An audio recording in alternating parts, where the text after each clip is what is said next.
Hello, it's Remy Merlot here from Rat City Records. I'm here to show off a personal slice of my music collection, specifically today, my Queens of the Stone Age CD collection. My discography, I've got 12 discs here. I'm going to go through them in chronological release order. It's some classics, it's some hits, it's some deep cuts that you might not have ever seen before. Do I have it all? No, but I have a quite extensive collection here, and I love their music, I love their art, and I want to show it off to you. So I'll go through them one by one, show off the discs, the cover art, talk a little bit about them. I may not have my facts 100% straight, but I know what I know, and I'm excited to see and hear what the comments generate in the discussion. So without further ado, let's start off with the beginning. This 1997 split Kyuss and Queens of the Stone Age EP. There's a great-great-grandfather parent on the back here. So before there was Queens of the Stone Age, there was Kyuss.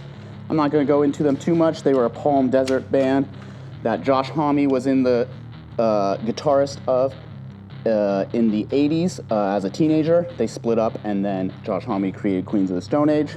But in between that time, they released this split EP. It's very interesting. Here's the cover, the book, the inside of the book.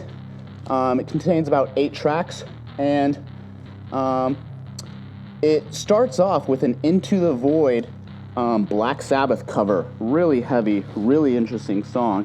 3 Kyuss tracks and about 4 or 5 Queens of the Stone Age tracks. Very early ones. Here is the disc itself. But again, this kind of transition album between the two bands, and very cool early works here. Next up, we have the first Queens of the Stone Age release, the self-titled album. So there's the cover of it. Here, I'll show off the book for it.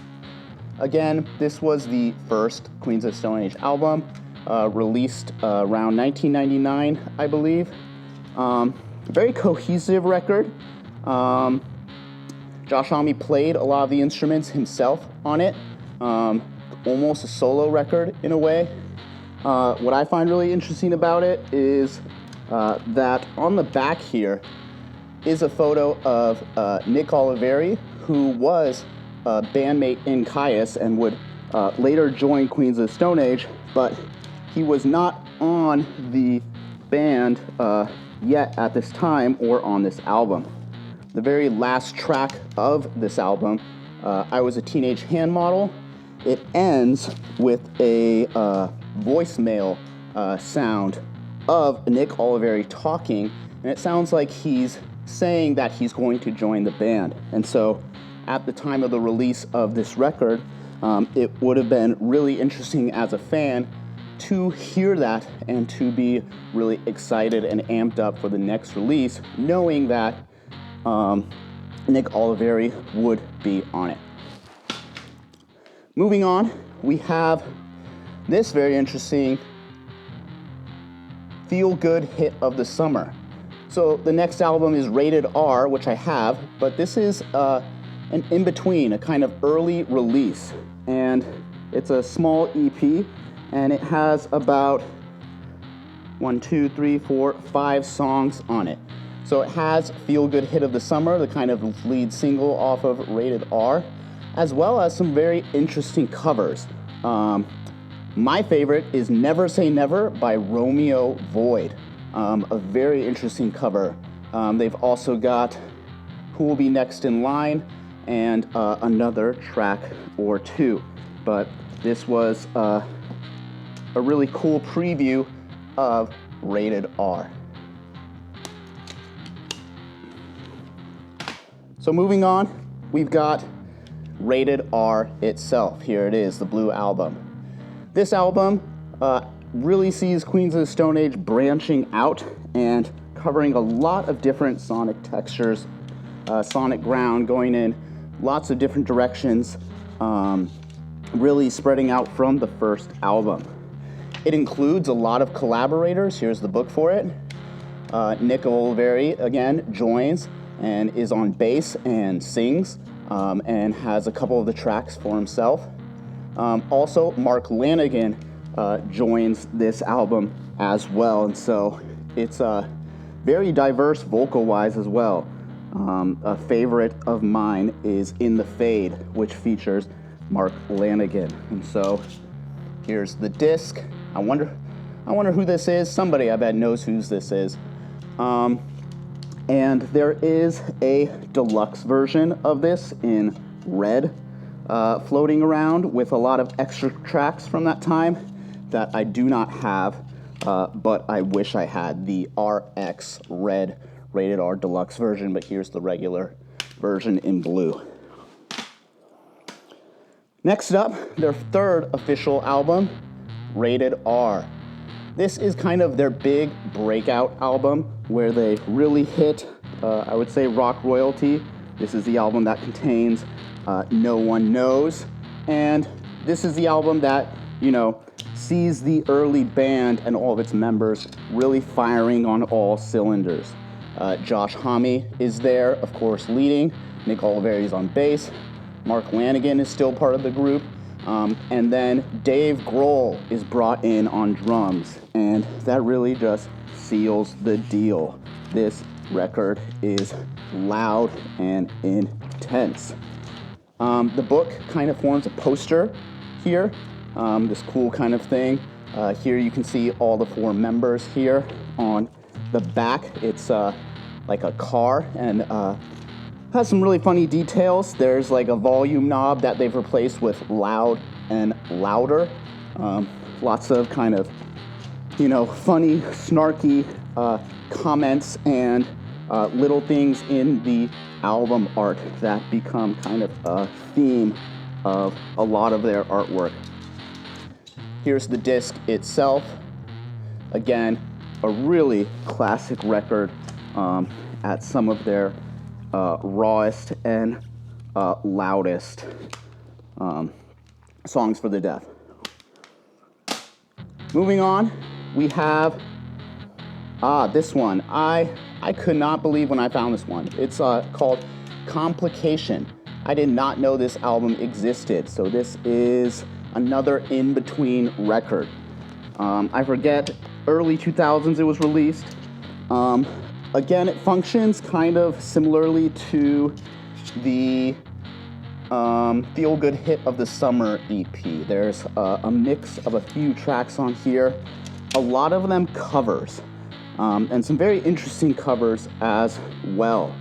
There is a very cool Cramps cover, some other covers, and Born to Hula is on here, a very rare and cool cut that I'm not sure made it onto other records. Maybe it was on the deluxe version of Rated R, but this definitely a rare gem. Next up, we have Lullabies to Paralyze. So this is the next official LP that came after Songs for the Deaf, Lullabies to Paralyze. This is a very themed record. There was a lot of movement and changes in the band around this time. Nick Oliveri got the boot and was kicked out. And so this album and Dave Grohl went back to the Foo Fighters. And so this album is very different from Songs from the Deaf. The theme here is fairy tales. And so you can kind of see each of the page of the book is kind of a visual representation of some kind of fairy tale theme. And so this record, Josh Homme has said before, is like the night record, the spooky record. This is where they kind of get their Halloween core reputation. Even the disc itself is, at night. in the dark, a black disc here. But again, great record. Got some great hits here, like Little Sister, and still some very heavy tracks. Some of my favorites on here: Medication, Tangled Up and Played. Lots of good songs. This is kind of another in-between record. This is their live album. I didn't even know I had this. I was looking through my collection and must have bought this semi-recently and then forgot about it. I haven't even listened to it yet in full. So over the years and through the woods, yes, kind of a live album of all of their discography up to this point. It includes 2 discs, one of the music, and then one of a live album, a live performance in London. And so I'm very excited to go through this. You know, a lot of hits on this album, but a lot of, again, deep cuts. One of them being, where is it? The Fun Machine Took a Shit and Died. Yes, I'll say that again. The Fun Machine Took a Shit and Died. A very rare cut from the era Vulgaris era, which we'll get into soon enough, very soon here. Moving on, we have era Vulgaris itself. Here it is. This album, released around 2007, is so weird. I love it. There used to be a TV show called Junkyard Wars where you would have 2 teams in a contest around each other in a junkyard, and they would have to build something in this junkyard with, you know, the junk. And I always imagine this album as an episode of Junkyard Wars where the challenge is to make a record, because it is just so dirty and so odd. Here is the artwork for it. Again, another kind of one of those fold-out posters. A lot of really funny stuff in here. Again, a lot of sarcastic kind of humor. And the art direction for this album is really interesting. These kind of cartoons, figures, and like a light bulb. I watched an interview where Josh Homme was talking about this idea of, well, if a light bulb represents a good idea, what does a fucked up light bulb represent? And so kind of toying with that imagery here in this album. A lot of great tracks on this album. The opener, Turning on the Screw, and yeah, Joey Castillo really shines on drums here in this album. Moving forward, we have Like Clockwork. Moving on, we have Like Clockwork. So there was a big gap in albums between the previous era Vulgaris and Like Clockwork here. This came out in 2013, so 6 years after era Vulgaris. And boy, is this a development. This is a very slick record, but also still dark. Lots of kind of like moody and dark synths, but kind of a glossy sheen to it all, and a very great theme record. Josh Homme was hospitalized right before this, and you know, was kind of confronting mortality, and those are big themes on the record here. As you can see, this image is on the CD is very mortal indeed, but really they got a lot of praise for this album. Many people claim this as one of their favorites of their discography. Next up, we have Villains. This is 2017. So we have 2017's Villains. Another slick record and kind of a dry record. They had Mark Ronson, producer of Amy Winehouse and others, produce this record, which seemed like a left field choice for them. But, you know, they do a lot of left field things. And so here's the disc. Josh Homme was stated saying that for this album, he wanted to write songs that were like stories where you started was not where you ended. And so they were very much like a journey, and they don't follow typical song formats that you would expect, verse, chorus, verse. And so they're a little more complicated, but some good tracks in here as well. Not many people would call this their favorite, but standouts include things like The Evil Has Landed. All right, last but not least, we have their most recent album, In Times New Roman. Another big gap between the release of Villains and In Times New Roman here.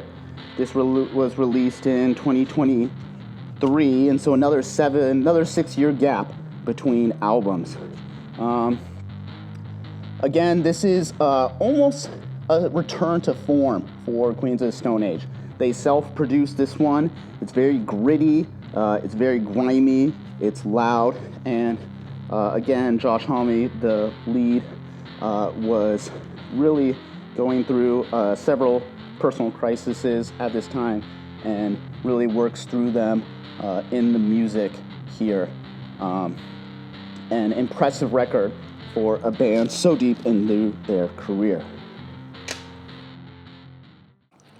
So, that's the 12 I've got. It's what I've got. Let me know what you think in the comments.